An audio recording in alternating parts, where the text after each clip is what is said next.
Donald Trump এখন বেপরোয়া মরিয়া হয়ে গতকাল থেকে দুবার মারাত্মক দুটি টুইট করেছে, যে দুটি টুইট নিয়ে এই মুহূর্তে নতুন করে ইরান যুদ্ধের ভয়াবহতা নিয়ে একটা আশঙ্কা তৈরি হয়েছে।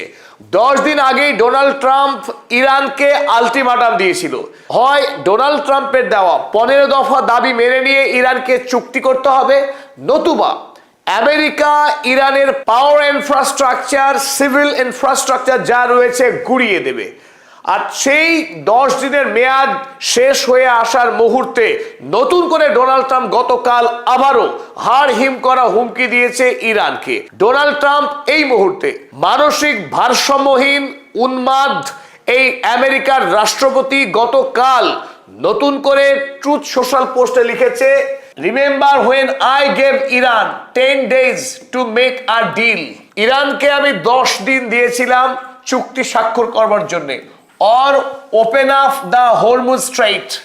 যদিও হরমুজ স্ট্রেইট খোলার কোনো প্রসঙ্গই তিনি রেখেছিলেন না 10 দিন আগে, তিনি ধরেই নিয়েছিলেন হরমুজ প্রণালী খুলতে পারবেন না। নতুন করে আবারও হরমুজে ফিরে এসেছেন। Time is running out 48 hours before all hell will rain down on them.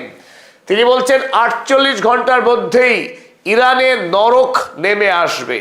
এর অর্থ এই, ডোনাল্ড ট্রাম্প আরো একবার নতুন করে ইরানের রাষ্ট্রনায়কদেরকে ভয় দেখানোর চেষ্টা করছেন যে তার ভয়ে কোনো কাজ হয় কিনা।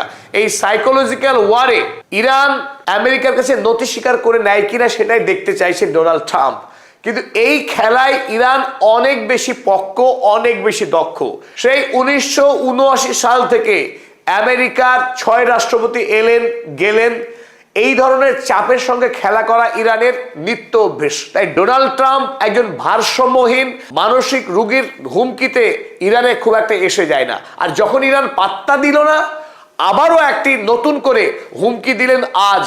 আর এই হুমকিতে একটি বিষয় খুবই স্পষ্ট, তিনি একদিকে গ্যাংস্টার, হুলিগান এবং মোস্ট অ্যাবিউসিভ পারসন, অর্থাৎ যিনি গালাগাল দেয়াতে উস্তাদ। আমেরিকার রাষ্ট্রপতি নিজেকে তিনি শক্তিশালী তো মনে করেনি, তবে গোটা পৃথিবী মনে করে তার মুখ হচ্ছে সব থেকে জঘন্য মুখের ভাষা। পৃথিবীতে কুখ্যাত গালাগাল দেওয়া লোকগুলো যদি কম্পিটিশন হয়, সেই গালিতে জিতবে এই নোংরা ডোনাল্ড ট্রাম্প। শুধু গালি দেওয়াই নয়, খোদ আজ ইসলামের বিরুদ্ধেও তিনি একটা মারাত্মক অন্যায় করেছেন তার এই টুইটে। চলুন একবার দেখে নেই এই নোংরা ব্যক্তি কি লিখেছেন।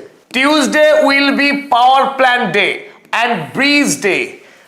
তিনি যুদ্ধ করছেন, জেনেভা কনভেনশনকে ভেঙে, আন্তর্জাতিক যুদ্ধ আইনকে ভেঙে সিভিলিয়ান স্ট্রাকচারকে আক্রমণ করছেন। আর সেটাই গর্বের সঙ্গে বলছেন এই উন্মাদ। তিনি বলছেন Tuesday will be power plant day. ইরানের বিদ্যুৎ সেক্টরে তিনি আক্রমণ করবেন, যেটা যুদ্ধের চরমতম অন্যায়, গর্হিত অপরাধ। দ্বিতীয়ত বলছেন ব্রিজ ডে। একটা ব্রিজ ভেঙেছেন তেহরানের পশ্চিমে কারাজ রোডে, আরো ব্রিজ ভাঙবেন সেই হুমকি দিচ্ছেন। তিনি বলছেন and all wrapped up in one in Iran. সমস্ত কিছুকে ইরানে গুড়িয়ে দেওয়া হবে। there will be nothing like it। এর আগেও বলেছেন যে এইরকম আক্রমণ ইরান কখনো দেখেনি। তারপরে কি বলেন, ওপেন দ্য ড্যাশ স্ট্রেইট, যেটা মুখে আনা যাবে না। ডোনাল্ড ট্রাম্প যেমন নোংরা লোক, তেমনি নোংরা মুখের ভাষা। তিনি হরমুজ স্ট্রেটকে ড্যাশ স্ট্রেট বললেন, আমরা পড়তে পারলাম না। নেক্সট লিখলেন ইউ ক্রেজি ড্যাশ। সমগ্র ইরানবাসীকে তিনি অখাদ্য ভাষায় গালাগাল করলেন।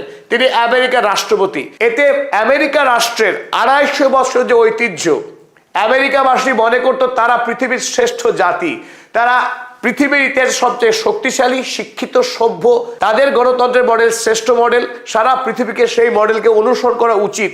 তাহলে কি সারা পৃথিবী এই আমেরিকার রাষ্ট্রপতির মুখের ভাষাকে অনুকরণ করবে, মডেল করবে? Shame to you mister Donald Trump, and it is a shame to all American people. সমগ্র আমেরিকাবাসীর জন্য লজ্জা এই ডোনাল্ড